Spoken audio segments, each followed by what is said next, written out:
रात के 3 बज रहे हैं और अचानक से नींद खुलती है। मतलब कोई बुरा सपना नहीं देखा है, पर सीने में एक अजीब सी घबराहट हो रही है और दिमाग में अचानक एक ख्याल आता है। वही वो क्रेडिट कार्ड का बिल, राइट? बिल्कुल वही। महीने की 20 तारीख आ चुकी है और सैलरी का एक बहुत बड़ा हिस्सा पहले ही खत्म हो चुका है। ईएमआई का एक पूरा पहाड़ सामने खड़ा है। और हाँ। सबसे बुरी बात पता है क्या है? हाँ। कि अगर गलती से अपनी पसंद की कोई महंगी चीज खरीद ली, तो वो जो एक गिल्ट होता है ना, एग्जैक्टली। वो भारी अपराध बोध या गिल्ट अंदर ही अंदर खाए जाता है। और पैसों को लेकर ही जो लगातार डर रहता है ना, ये एंजाइटी कोई मनगढ़ंत कहानी नहीं है। ये एक ऐसी ज्वलंत सच्चाई है जो सच में लाखों लोगों की रातों की नींद उड़ा देती है। बहुत ही डरावनी तस्वीर है ये, और बिल्कुल सटीक भी।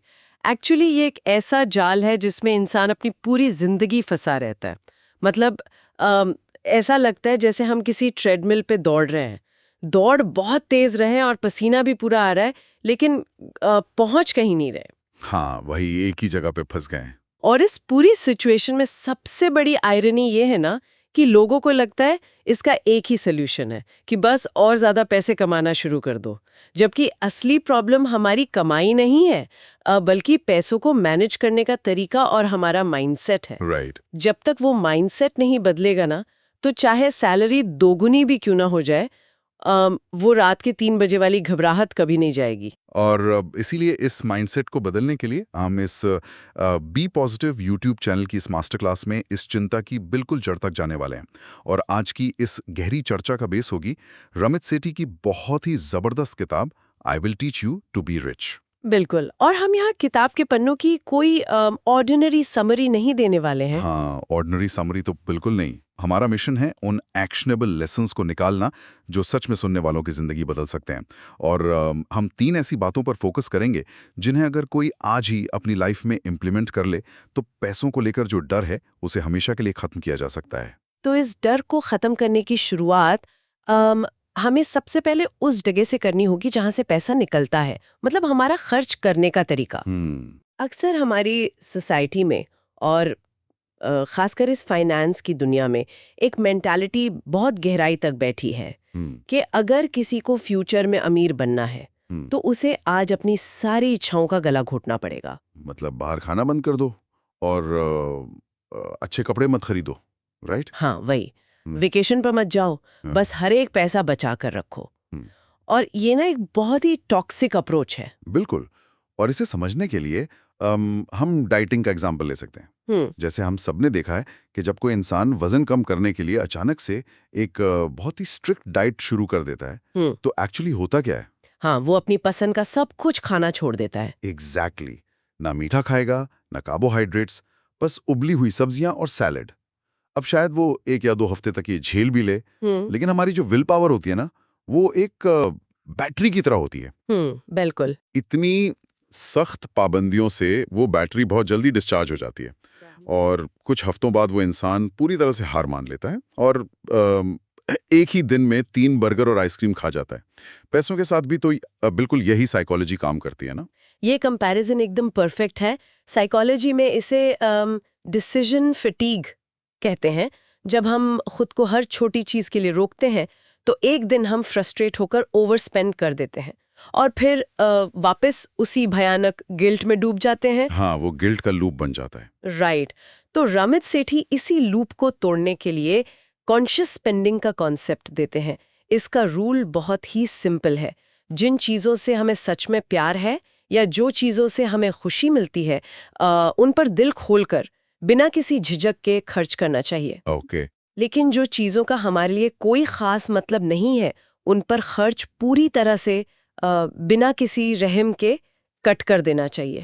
ये बात सुनने में तो बहुत अच्छी लगती है, पर मैं यहाँ थोड़ा सा रुकना चाहूँगा।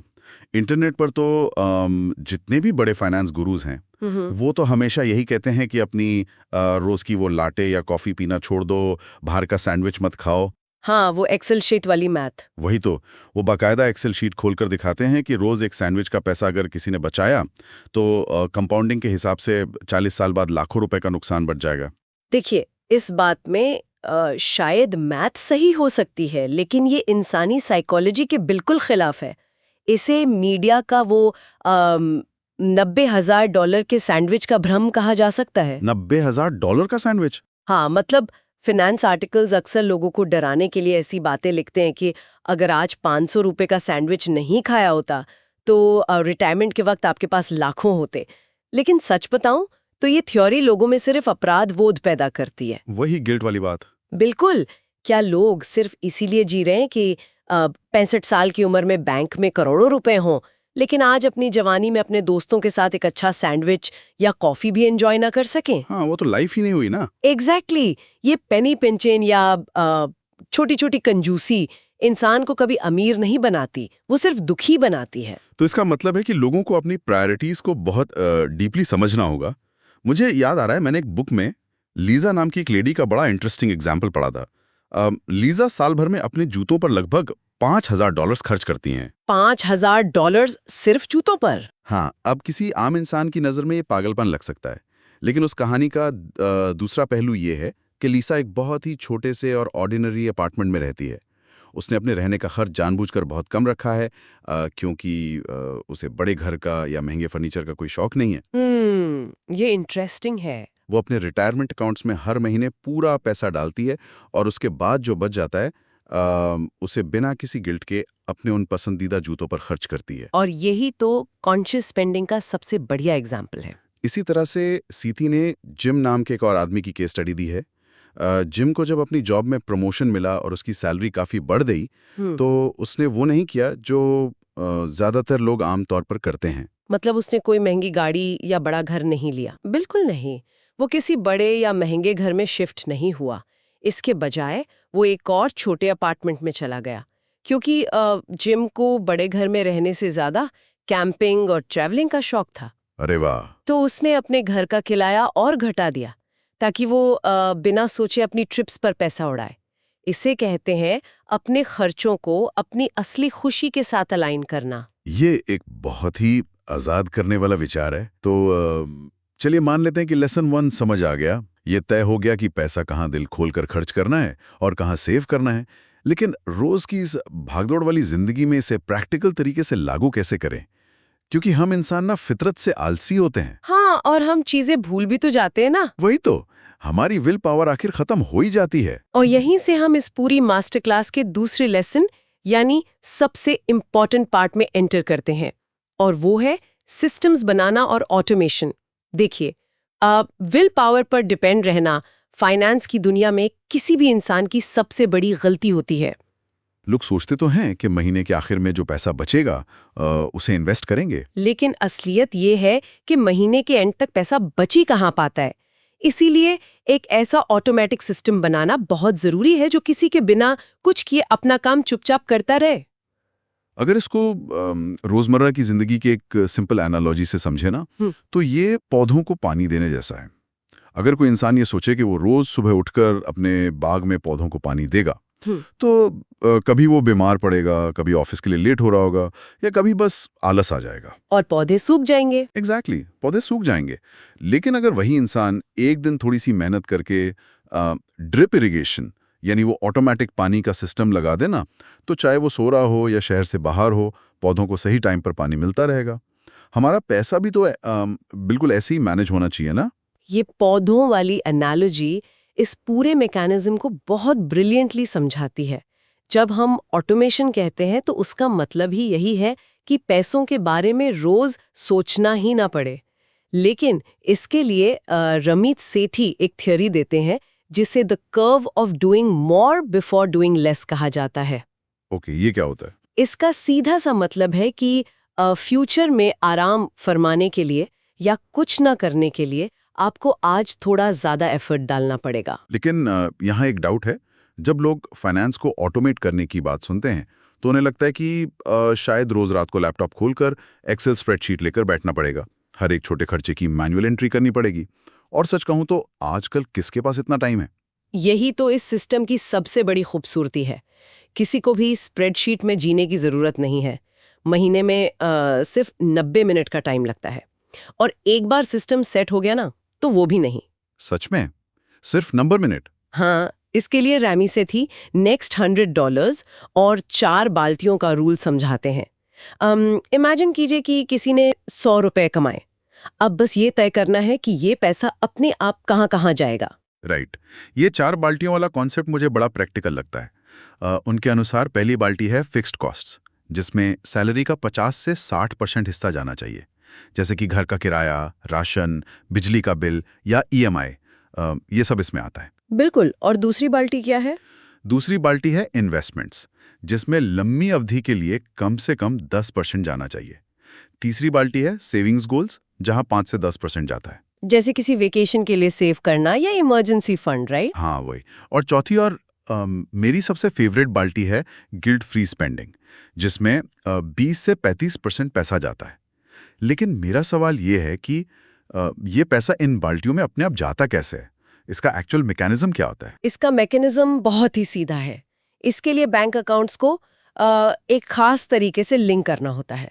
मान लीजिए कि किसी की सैलरी महीने की 1 तारीख को आती है, तो सिस्टम को इस तरह से सेट किया जाता है कि 3 तारीख को एक ऑटोमेटिक ट्रांसफर या ऑटो डेबिट उसके इन्वेस्टमेंट अकाउंट में चला जाए। ओके, सो 3 तारीख को इन्वेस्टमेंट हो गई। राइट। और फिर 4 तारीख को दूसरा ट्रांसफर ऑटोमेटिकली सेविंग्स अकाउंट में हो जाए। 5 तारीख तक क्रेडिट कार्ड और बाकी सारी यूटिलिटी बिल्स ऑटो पे के जरिए अपने आप कट जाएं। ये सब कुछ बैंक के स्टैंडिंग इंस्ट्रक्शंस के थ्रू हो जाता है। यानी 5 तारीख के बाद सैलरी अकाउंट में जो भी पैसा बचा है, चलिए मान लेते हैं वो 30% है, तो उस पैसे को नए कपड़े खरीदने, बाहर खाने या दोस्तों के साथ पार्टी करने पर बिना किसी गिल्ट के उड़ाया जा सकता है, क्योंकि फ्यूचर तो पहले ही सिक्योर हो चुका है ना। एकदम सही। और इसी चीज को सेव वाइल स्लीपिंग कहते हैं। जब ये सिस्टम बैकग्राउंड में काम करता है ना, तो इंसान के इमोशंस, उसका आलस या भूलने की आदत, इनमें से कुछ भी पैसे को बढ़ने से रोक नहीं पाता। पैसा एक तरह से इनविजिबल हो जाता है। और जो पैसे सामने दिखता ही नहीं है, उसे खर्च करने का तो मन भी नहीं करता ना। वही तो। ये सिस्टम सच में बहुत पावरफुल है। हमने बिना सोचे खर्च करना सीख लिया और सिस्टम को ऑटोमेट करना भी सीख लिया।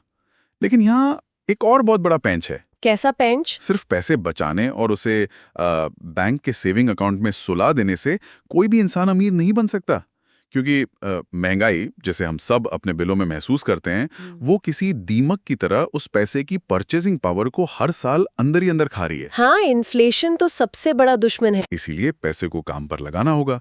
लेकिन यहाँ प्रॉब्लम यह है कि जैसे ही इन्वेस्टमेंट या शेयर बाजार का नाम आता है ना, तो अच्छे अच्छों के पसीने छूट जाते हैं। लोगों को लगता है कि इसके लिए तो किसी सूट बूट वाले बड़े फाइनेंशियल एक्सपर्ट की या किसी वेल्थ मैनेजर की ज़रूरत पड़ेगी, जो कल मार्केट में क्या होगा ये भविष्यवाणी कर सके। और यहीं पर हम इस मास्टर क्लास के तीसरे लेसन और एक बहुत बड़े भ्रम पर आते हैं। हम अक्सर ये मान लेते हैं कि इन फाइनेंस एक्सपर्ट्स को कोई ऐसा सीक्रेट पता है जो आम जनता को नहीं पता। इसको द मिथ ऑफ एक्सपर्टीज कहते हैं।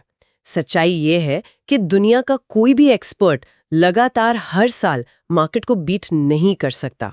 इस एक्सपर्ट वाले भ्रम को साबित करने के लिए ना मुझे वाइन टेस्टिंग की एक बहुत ही मशहूर स्टडी याद आ रही है। ये स्टडी 2001 में फ्रेडरिक ब्रोचेट नाम के एक रिसर्चर ने की थी। उन्होंने 57 बहुत ही माने हुए वाइन एक्सपर्ट्स को इनवाइट किया। अच्छा, 57 एक्सपर्ट्स। हाँ, और उन एक्सपर्ट्स के सामने 2 तरह की वाइन रखी गई।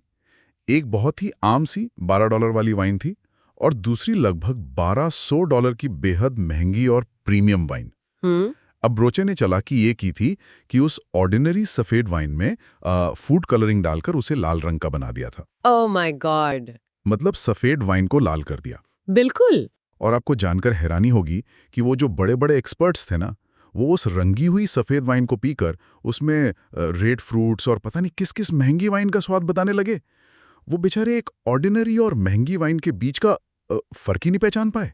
ये तो सच में कमाल है। वही तो। फाइनेंस की दुनिया में भी जो लोग टीवी पर बैठकर रोल्स स्टॉक्स के ऊपर नीचे जाने की भविष्यवाणियां करते हैं ना, उनका हाल भी काफी हद तक इन्हीं वाइन एक्सपर्ट जैसा ही होता है। ये एग्जाम्पल इस पूरी इंडस्ट्री की पोल खोल देता है। ज्यादातर जो एक्टिव फंड मैनेजर्स होते हैं वो लॉन्ग टर्म में ना खुद शेयर मार्केट के बेसिक इंडेक्स को भी हरा नहीं पाते, लेकिन फिर भी वो लोग अपना कमीशन और भारी फीस जरूर वसूलते हैं। लेकिन अगर कोई इंसान खुद को फाइनेंस का एक्सपर्ट नहीं मानता, तो क्या उसे किसी एडवाइजर को फीस नहीं देनी चाहिए? चलिए मान लेते हैं कि कोई वेल्थ मैनेजर आपके प्रॉफिट का सिर्फ 1% फीस मांगता है। सुनने में तो 1% बहुत ही मामूली सी रकम लगती है। क्या नुकसान है इसमें? सुनने में ये नंबर बहुत छोटा लगता है, लेकिन सच तो ये है कि इन्वेस्टमेंट की दुनिया में 1% की फीस ना एक बहुत बड़ी डकैती है।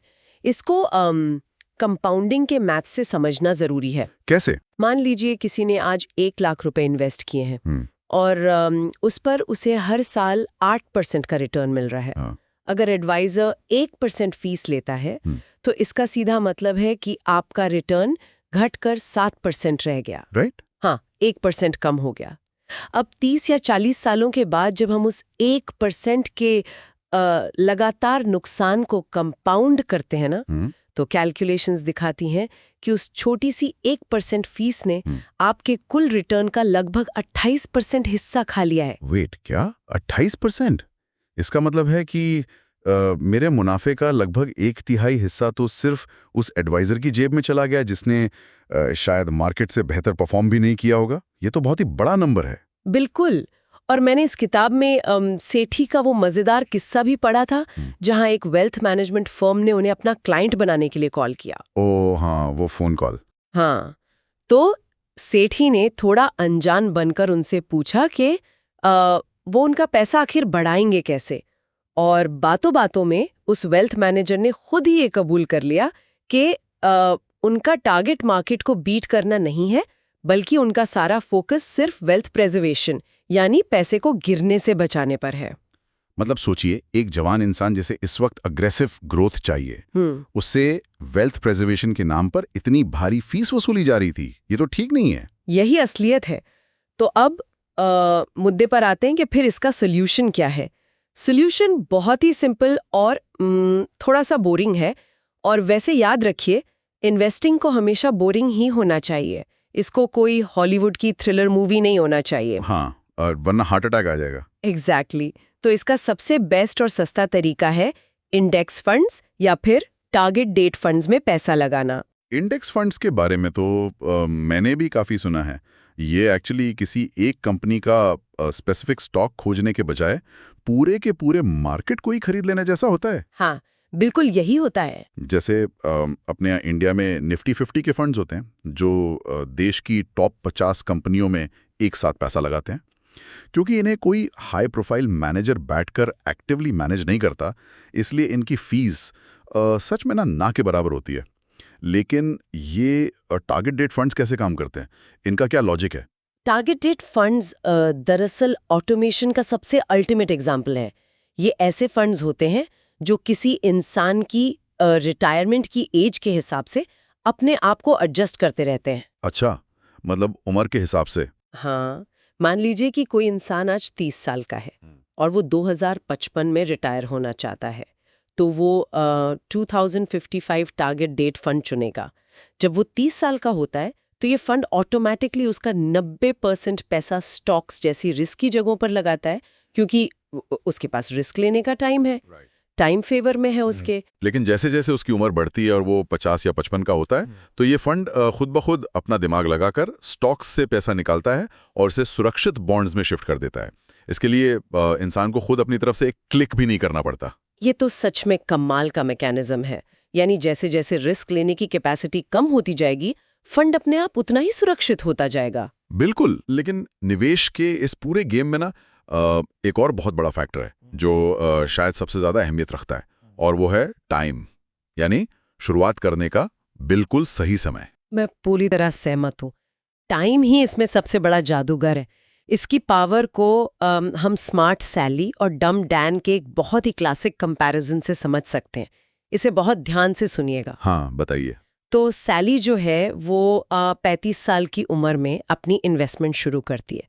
वो हर महीने सिर्फ $200 अपने इंडेक्स फंड में डालती हैं। वो ऐसा सिर्फ 45 साल की उम्र तक करती है, यानी कुल मिला के सिर्फ 10 साल तक, और उसके बाद वो रुक जाती है। मतलब आगे एक भी नया पैसा नहीं डालती? एकदम नहीं। ओके, तो यानी सैली ने सिर्फ 10 साल इन्वेस्ट किया, टोटल इन्वेस्टमेंट हुई $24,000। हाँ, अब दूसरी तरफ मिलते हैं डैन से। डैन को लगता है कि भाई 30 की उम्र तो भाई लाइफ एंजॉय करने के लिए होती है। वो भाई साहब 45 साल की उम्र में आके जागते हैं। Late realisation. हाँ, उस वक्त उन्हें लगता है कि अब थोड़ा सीरियस होना चाहिए। हाँ। तो डैन 45 से लेकर 65 साल की उम्र तक यानी पूरे 20 साल तक हर महीने $200 लगाता है। ओके। तो डैन ने सैली से पूरे दुगने टाइम तक पैसा लगाया। हाँ। अब लॉजिक और सिंपल सा मैथ तो ये कहता है कि डैन के पास सैली से कहीं ज्यादा पैसा होना चाहिए ना। सिंपल मैथ्स तो वही कहेगा, लेकिन कंपाउंड इंटरेस्ट का मैथ थोड़ा अलग चलता है। जब दोनों 65 साल के होते हैं ना, सही। तो 10 साल इन्वेस्ट करके बैठ जाने वाली सैली के पास लगभग $1,81,000 होते हैं। अरे वाह। और वहीं दूसरी तरफ लगातार 20 साल तक पसीना बहाने वाले डैन के पास सिर्फ $1,18,000 रह जाते हैं। लगता है, लेकिन कंपाउंड इंटरेस्ट की यही सच्चाई है। सैली ने कम पैसे लगाए, आधे टाइम तक लगाए, फिर भी वो डैन से लगभग $60,000 आगे निकल गई। इसका सीधा सा मतलब यही है ना कि आप कितना पैसा डाल रहे हैं वो इतना जरूरी नहीं है जितना पैसे को मार्केट में टाइम देना जरूरी है। एकदम सही। और ये चीज रूल ऑफ 72 की असली ताकत को भी शो करती है। रूल ऑफ 72 क्या होता है? अगर हम 72 को अपने ईयरली रिटर्न परसेंटेज से डिवाइड करें तो हमें पता चल जाता है कि हमारा पैसा कितने सालों में डबल होने वाला है। ओके, मतलब अगर किसी इंडेक्स फंड से 8% का रिटर्न आ रहा है तो 72 डिवाइडेड बाय 8 यानी 9 साल। हाँ, यानी बिना कुछ किए हर 9 साल में आपका पैसा आराम से डबल हो रहा है। इसीलिए दोस्तों, सबसे बड़ी बात ना कोई मैजिकल स्टॉक चुनना या मार्केट की परफेक्ट टाइमिंग पकड़ना नहीं है। सबसे जरूरी काम है जल्दी शुरुआत करना। ये पूरी की पूरी मास्टर क्लास सच में आंखें खोल देने वाली रही है। मतलब हमने कॉन्शियस स्पेंडिंग की साइकोलॉजी को डीपली समझा, 4 बाल्टियों वाले उस ऑटोमेशन मैकेनिज्म को डीकोड किया और इंडेक्स फंड्स में अर्ली इन्वेस्टमेंट का एक्चुअल साइंस भी देखा। बिल्कुल, काफी कुछ कवर किया हमने। लेकिन चर्चा को थोड़ा समेटते हुए ना, मैं एक बिल्कुल अलग ही डायरेक्शन में सोच रहा था अभी। क्या? देखिए, हमने पैसे बचाने की बात की, सिस्टम बनाने की बात की और पैसे को बढ़ाने का तरीका भी जान लिया, लेकिन ये सब आखिर किस लिए? इन सब का एंड गोल क्या है? मतलब क्या अमीर होने का असली मतलब सिर्फ यही है कि जब हम बूढ़े हो जाएं तो बैंक अकाउंट में करोड़ों रुपए देखते रहें? ये ना इस पूरे डीप डाइव का सच में सबसे गहरा और जरूरी सवाल है। अगर हम इस फाइनेंस के पूरे सिस्टम को एक थोड़े बड़े लेंस से देखें तो अमीर होने का असली मतलब सिर्फ पैसा इकट्ठा करना या बड़ी गाड़ियां खरीदना बिल्कुल नहीं है। अमीर होने का एक्चुअल मतलब है अपना टाइम वापस खरीद लेना। अपना टाइम वापस खरीदना? थोड़ा इसे और डिटेल में समझाइए। यहाँ पर वो जो फायर मूवमेंट है ना, फायर यानी फाइनेंशियल इंडिपेंडेंस, रिटायर अर्ली, उसका जिक्र करना बहुत ही सही रहेगा। ये एक ऐसा स्टेज होता है लाइफ का जहां किसी इंसान के इन्वेस्ट किए गए पैसे से ही इतना रिटर्न आने लगता है कि वो रिटर्न उसके पूरे साल के खर्चे से ज्यादा हो जाता है। अच्छा, तो क्या इसका मतलब ये है कि बस काम धंधा छोड़ दो और सोफे पर बैठकर जिंदगी भर टीवी देखते रहो? नहीं नहीं, बिल्कुल नहीं। फायर का ये मतलब बिल्कुल नहीं है कि इंसान निकम्मा हो जाए। इसका बस ये मतलब है कि उसे लाइफ में दोबारा कभी किसी मजबूरी के चलते काम ना करना पड़े। इंसान सिर्फ वो काम करे जो उसे सच में पसंद है, उन लोगों के साथ वक्त बिताए जिनसे उसे सच में खुशी मिलती है और अपनी जिंदगी अपनी शर्तों पर जिए। असली वेल्थ बैंक के डैशबोर्ड पर नहीं, बल्कि हमारी लाइफ में मौजूद ऑप्शंस और उस आजादी में होती है। बाप रे, कितनी शानदार बात कही आपने। मजबूरी में काम ना करना ही असली अमीरी है। तो इस जबरदस्त डीप डाइव चर्चा के आखिर में इस ज्ञान को हमें सिर्फ सुनने तक सीमित नहीं रखना है। Knowledge without action is useless. Exactly. हम अक्सर YouTube वीडियोस देखते हैं, इन्फॉर्मेशन ले लेते हैं, पर करते कुछ नहीं है।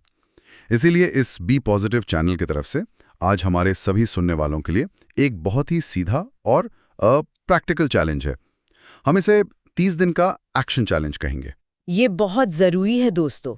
अगले 30 दिनों के अंदर इस मास्टर क्लास के रूल्स में से आपको सिर्फ और सिर्फ कोई एक रूल प्रैक्टिकली लागू करना है। हाँ, सब कुछ एक साथ करने की जरूरत नहीं है। राइट। या तो आप आज ही अपने फोन में बैंक ऐप खोलिए और किसी एक क्रेडिट कार्ड बिल या सिप के लिए ऑटो पे का सिस्टम चालू कर दीजिए। या फिर पिछले महीने की अपनी वो क्रेडिट कार्ड स्टेटमेंट चेक कीजिए और ऐसी किसी एक फालतू सब्सक्रिप्शन को तुरंत कैंसिल कर दीजिए जिसका आपने महीनों से कोई इस्तेमाल नहीं किया है।